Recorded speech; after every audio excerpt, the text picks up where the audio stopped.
I can tell you a bit about the background to the play. So it's by Marie Jones, and she's not that well known over here, but she's very big in Northern Ireland. She was brought up in Belfast. She's a Protestant. I got really interested in the sort of political, economic context of the play because she wrote it in 1999, which is the year of the Good Friday Agreement.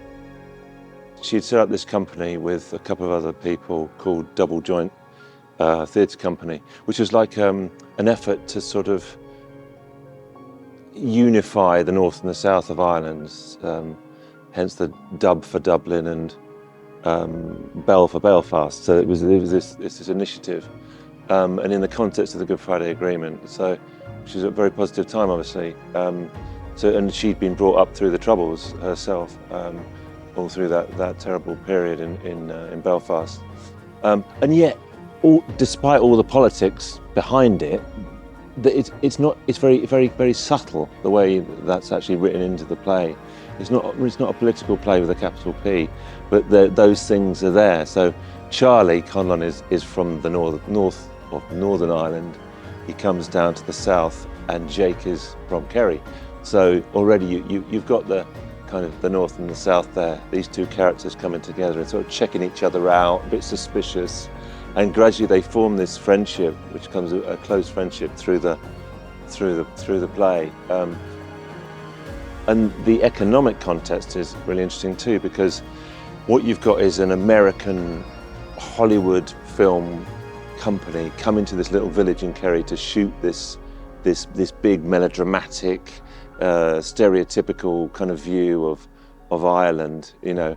And these villagers, they have no money, they're desperate for work, and they get employed as extras on the set. So there's an element of American sort of imperialism and them being used as these kind of Irish sort of stereotypical characters, and they have to almost sell themselves in a sense to play these dispossessed characters, these background bogmen as she calls them.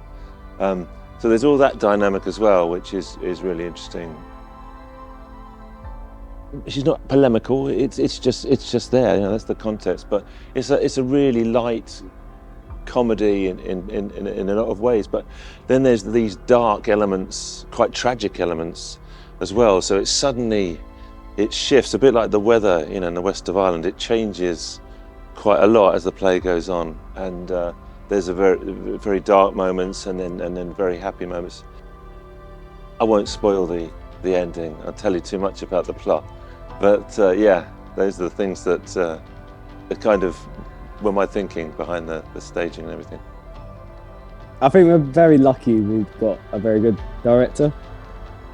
I found it really hard. I've never done anything like this before, so it's such a big challenge. They've done a lot of work around characterization, so we were looking at particular physicality, pitch, tone of voice, accent, obviously, relying on those things rather than big costume changes, because there's no time to do costume changes. So, and that's the beauty of it, is we're bringing these characters alive, and it's just becoming so rewarding, especially for my part. Yeah, I think I mainly looked at like animals to base mine off.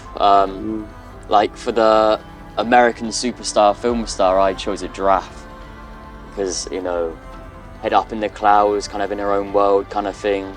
And then I sort of looked around as well, looking at people on the streets. Like Ian McKellen said, the world's a stage. I sort of based it off animals and real people.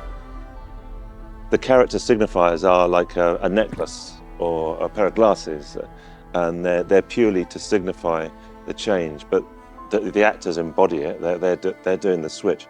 And we've played a lot around the transitions and having fun with that as well. So it's very transparent. It's like a kind of Brechtian thing where this character now, and then they're going to be someone completely different now.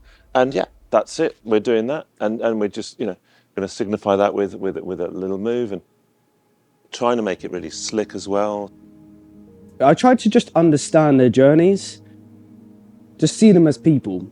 Like Mickey, I could just imagine Mickey just coming in. I've worked on extra sets, so you just see a load of extras of Simons and Ashlyn's, and it all just goes into play. So I was just going from my sort of like past experiences and finding ways I connect, and then just creating the characters from there.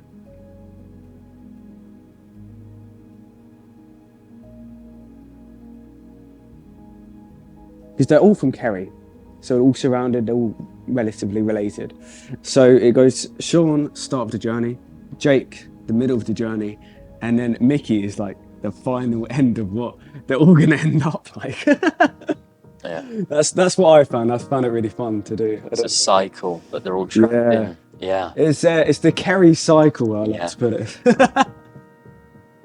It's very similar accents. I mean, you know, you've got the American one, which is sort of similar to the Irish, and then the Irish one, which is sort of similar to the Scottish one. So it's trying to make sure that those accents are differentiated, and that's what I think is like key, and it's hard for the characters that I'm doing, because I've got America, Scotland, and Ireland to do.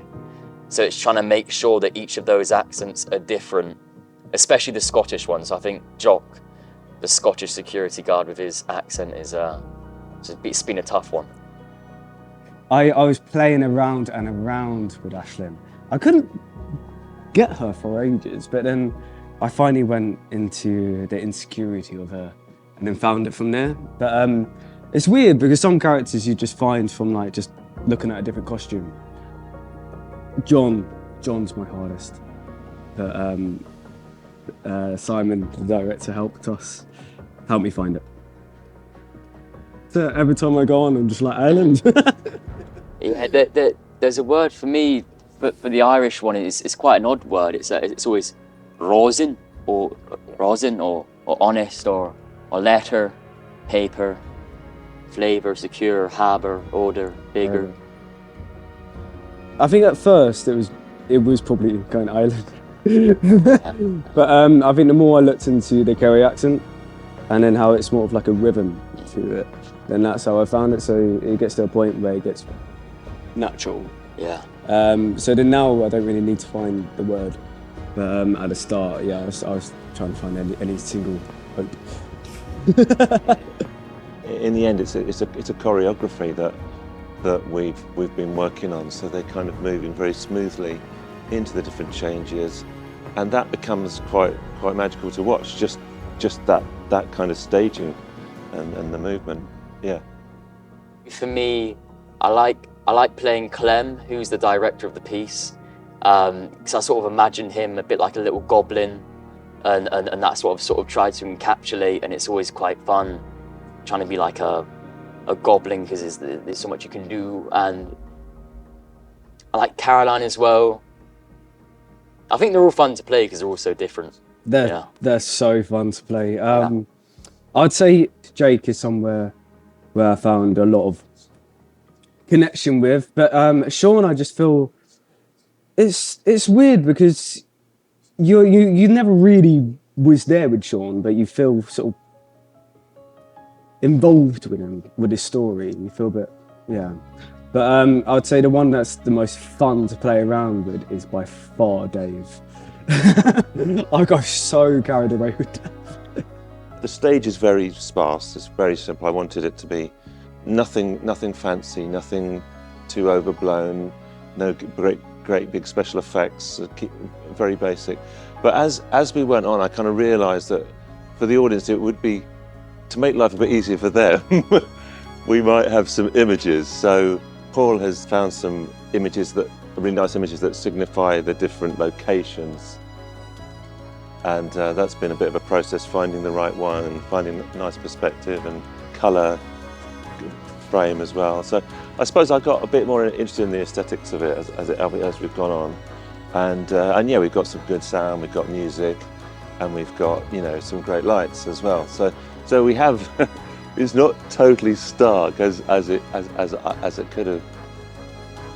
And we've also got a bit of live music going on in the interval and at the beginning and at the beginning of the second half. So we've introduced a bit of live Irish music it's adding to the authenticity, I suppose, of the piece. All through the play, there's mention of the cows, because whenever they're on location, they're in fields where they're cows just watching. They're just watching the what's going on in a bemused way, where they're eating the grass and whatever, and pooing and mooing, and they're witnesses. The cows are like these witnesses to this whole thing, but also what happens to the humans, the extras, is that they're herded around by the American film crew as if they were a herd of cattle. So they're bossed around, they're bullied around, they're told to do this. So there's a kind of a metaphor there, or an analogy with what's going on, I guess, for the cows. But also they symbolise something about, again, going back to the economic situation. The land is being sold off to private developers. Farmers are selling off their cows, so they're kind of forlornly watching this as well. What Marie Jones called the entire disintegration of rural Ireland. They're witness to it all. Hence, we've got an artist displaying some portraits of cows in the foyer.